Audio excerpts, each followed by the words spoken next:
Members. देखो यहाँ पे हम लोग दो कंपनी डिस्कस करने वाला है। ये रिस्क है तो इसके सीरीज हम लोग वापस स्टार्ट करें, बट देखो वापस बोलूंगा, ये कोई रिकमेंडेशन नहीं है तो इसको रिकमेंडेशन मत समझना।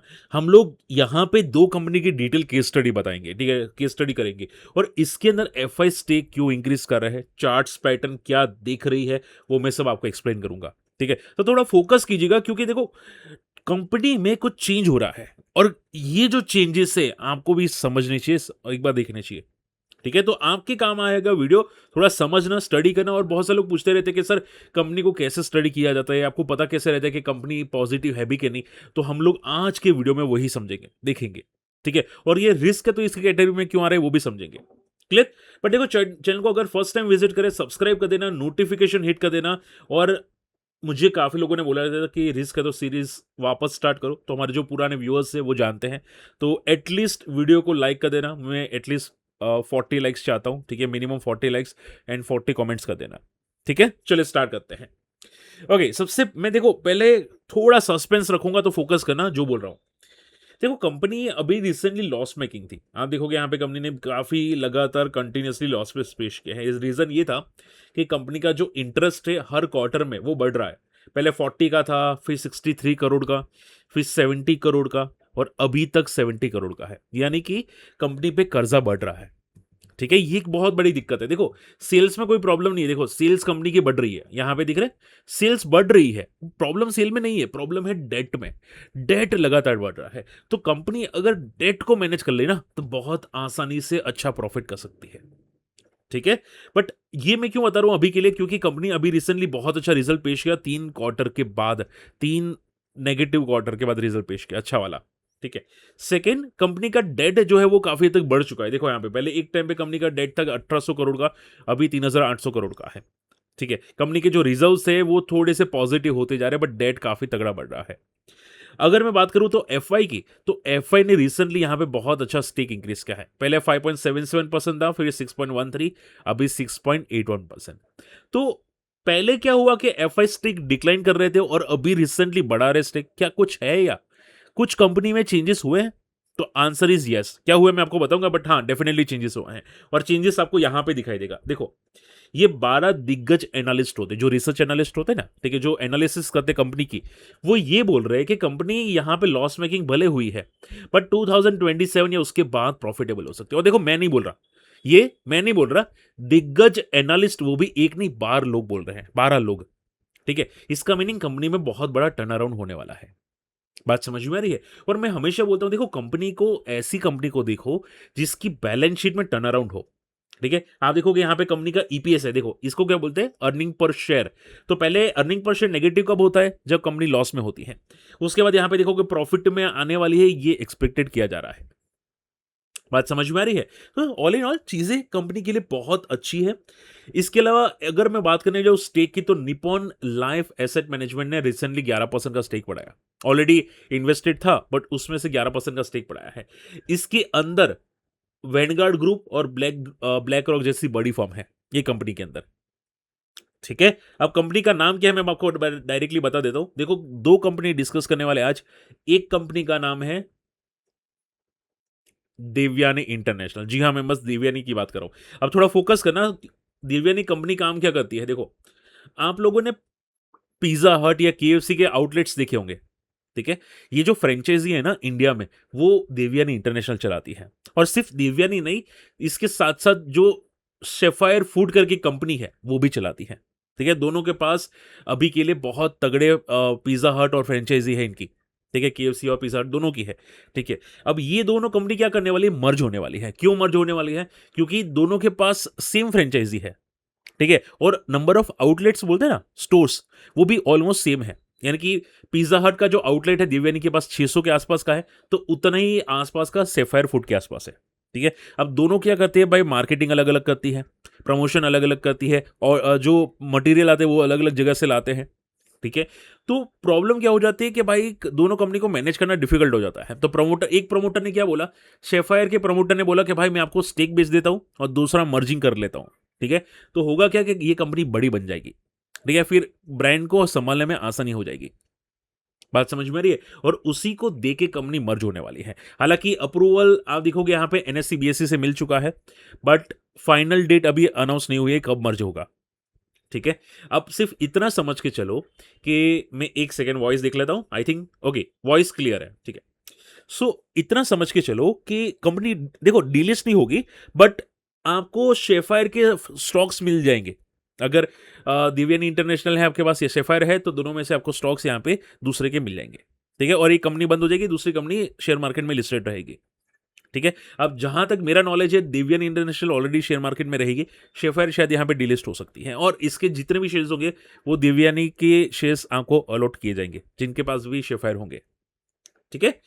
ओके, अब देखो ये कंपनी मर्ज होने के बाद बहुत बड़ी बन सकती है, और दूसरी कंपनी का नाम मैं डायरेक्टली बता देता हूं, वेरोक इंजीनियरिंग है, ठीक है। वेरोक इंजीनियरिंग ये ऑटोमेटिव कंपनी है, यहां पे सी मैं जहां तक यहां पे बता देता हूं, सी ये वेरोक इंजीनियरिंग है, और कंपनी क्या काम करती है देखो यहां पे सी, ये Varroc engineering Bajaj auto components के साथ है, कंपनी ऑटो कंपोनेंट्स बनाती है, ठीक है। इनका मेन जो कस्टमर है वो बजाज है, और दूसरे नॉन बजाज है, और ज़्यादातर इनका जो प्रोडक्ट जा रहा है वो यहाँ पे 2 एंड 3 व्हीलर्स में जाता है, जो 74% का मार्केट शेयर है। हालांकि ईवी में ज़्यादा है नहीं, बट माना जा रहा है कि ईवी में बहुत तगड़ी ऑर्डर बुक कंपनी के पास है, और आगे जाके ईवी में एक्सपांशन करने वाली है, ठीक है। अब देखो यहाँ पे समझो, ये जो वेरोक इंजीनियरिंग है ना, ध्यान से देखना, वेरोक इंजीनियरिंग एक टाइम पे 1100 पे था, उसके बाद क्रैश होके 200 पे आ गया, ठीक है। अब यहां पे इसने कंसोलिडेट किया, और यहां पे एक बहुत बड़ा ब्रेकआउट हो सकता है 700 के ऊपर, ठीक है। यहां पे देखोगे ऑलमोस्ट डब्ल्यू पैटर्न बन चुकी है, ठीक है। अब अगर ये डब्ल्यू पैटर्न को ब्रेक करता है, विच इज अराउंड 700, अगर ये ब्रेक करता है तो एक ब्रेकआउट हो सकता है, ठीक है। और मैं क्यों बोला हूं वेरोक इंजीनियरिंग, क्योंकि अगर आप देखोगे कंपनी ने खुद बोला है कि वो डेट फ्री हो जाएगी FY 28 तक, ठीक है। फाइनेंशियल 2028 तक वो डेट फ्री हो जाएगी। एक टाइम पे वेरोक इंजीनियरिंग के अंदर यहां पे देखो सी, डेट जो था वो यहां पे बढ़ रहा था, 4,000 करोड़ तक डेट पहुंच चुका था, रिजर्व्स यहां पे 3,000 करोड़ थे, और रिजर्व्स डिक्लाइनिंग मोड में आ रहे थे, ठीक है। अब अगर आप डेट देखोगे तो सिर्फ 925 करोड़ का हो चुका है, और रिजर्व्स यहां पे बढ़ते जा रहे हैं। पिछले आप देखोगे रिजर्व्स में काफी इंप्रूवमेंट आया है, और डेट काफी हद तक कम हो चुका है, और कंपनी ने क्लियर कट बोला है कि वो यहां पे डेट फ्री हो जाएगी FY 28 तक, ठीक है। उसके अलावा कंपनी ने क्या बोला वो देखो, यहाँ पे वेरोक इंजीनियरिंग के अंदर कंपनी ने ये बोला कि वो यहाँ पे EBITDA break even Q4 FY 27 तक हो जाएगी, और कंपनी फोकस कर रही है यहाँ पे ईवी इलेक्ट्रॉनिक्स के अंदर कैपेक्स करने के लिए, यानी कि एक्सपेंशन करने के लिए, ठीक है। तो 400 से 500 करोड़ का यहाँ पे एक्सपेंशन करेगी ईवी और ईवी इलेक्ट्रॉनिक कंपोनेंट्स के अंदर, ठीक है। सो देखो मैं हमेशा बोलता हूँ कि कंपनी आपको अगर चूज करो ना, टेक्निकल फाइनेंशियल दोनों देखो, सिर्फ टेक्निकल मत देखो, सिर्फ फाइनेंशियल मत देखो, ठीक है। जैसे कि मैं हमेशा देखता हूं कि कंपनी का फ्यूचर प्लान्स क्या है, तो ये बोल रहे हैं भाई कंपनी का फ्यूचर प्लान है कि भाई मुझे डेट फ्री होना है और एक्सपेंशन करना है, ठीक है। आप उसको देखो, बैलेंस शीट को देखो कि क्या बैलेंस शीट में डेट रिड्यूस हो रहा है, तो क्या हाँ हो रहा है, क्या प्रॉफिट में इंप्रूवमेंट आ रहा है, अगर आप देखोगे यहाँ पे रिसेंटली वेरोक इंजीनियरिंग का, तो क्या हाँ प्रॉफिट में इंप्रूवमेंट आ रहा है, ठीक है। अगर आप देखोगे तो इनकी सेल्स पहले जो 1800 करोड़ की थी, फिर 2000 करोड़ की हुई, फिर 2300 करोड़ की हुई, फिर 2600 करोड़ की हुई, ठीक है। यानी कि कंपनी खराब नहीं है, समझो सेल में इंप्रूवमेंट है, डेट को रिड्यूस कर देते तो कंपनी कौन से एंगल से खराब है, ठीक है, कौन से एंगल से खराब है, बात समझ में आ रही है, ठीक है। इसके अलावा देखो कंपनी का जो प्रॉफिट है वो भी काफी हद तक इंप्रूवमेंट हो रहा है यहाँ पे, ठीक है। जो कर्जा था वो काफी हद तक यहाँ पे डिक्लाइनिंग मोड में जा रहा है कंपनी का, clear. So all in all company अच्छी है, लास्ट ईयर के कंपेयर में ऑपरेटिंग प्रॉफिट कंपनी का बढ़ के आया है, इट्स पॉजिटिव साइन, ठीक है। हालांकि मार्जिन कम हुए बिकॉज ऑफ द भाई क्रूड ऑयल की वजह से हो सकता है, या फिर रॉ मटेरियल की प्राइसेस बढ़ना उसकी वजह से हो सकता है, बट कंपनी में काफी अच्छी इंप्रूवमेंट है, ठीक है। और रही बात वेरोक इंजीनियरिंग के ग्रोथ की, तो देखो यहाँ पे भी दो बड़े दिग्गज एनालिस्ट ने 7 अगस्त को ही लास्ट अपडेट किया था, यानी कि एक दिन पहले, कि भाई इनका जो अभी के लिए ग्रोथ है आगे जाके और बढ़ सकता है। ये बात करो मैं वेरोक इंजीनियरिंग की, ठीक है। दो कंपनी यहाँ पे मैं डिस्कस कर रहा हूं, यहाँ पे एक वेरोक इंजीनियरिंग और दूसरा दिव्यानी इंटरनेशनल, ठीक है। अब देखो दिव्यानी इंटरनेशनल जो कंपनी है, समझो बात को, सी दिव्यानी इंटरनेशनल के पास KFC है 617 स्टोर्स, पिज्जा हट के स्टोर है 570 का। अगर मैं शेफायर फूड की बात करूं, यहां पे कहां पे गया देखो, जस्ट अ सेकेंड, शेफायर, एक सेकेंड, आई थिंक स्पेलिंग एक बार देख लेते हैं, ओके, S AA शेफायर फूड्स, ठीक है। देखो यहां पे मैं ओपन कर लेता हूं, देखो यहां पे, तो आपको यहां पे कितने स्टोर्स दिखाई देते हैं, इसको ब्लॉक कर देते हैं, देखो पिज्जा हट के 339 स्टोर्स है, केएफसी के 556 स्टोर्स है। किसके पास? सेफायर के पास। देवयानी के पास 600 स्टोर्स है केएफसी के, इसके पास 556 स्टोर्स है केएफसी के। ठीक है, तो दोनों के पास ऑलमोस्ट सेम कंपनी है, सेम फ्रेंचाइजी है। ठीक है, तो इसकी वजह से दोनों कंपनी मर्ज हो रही है।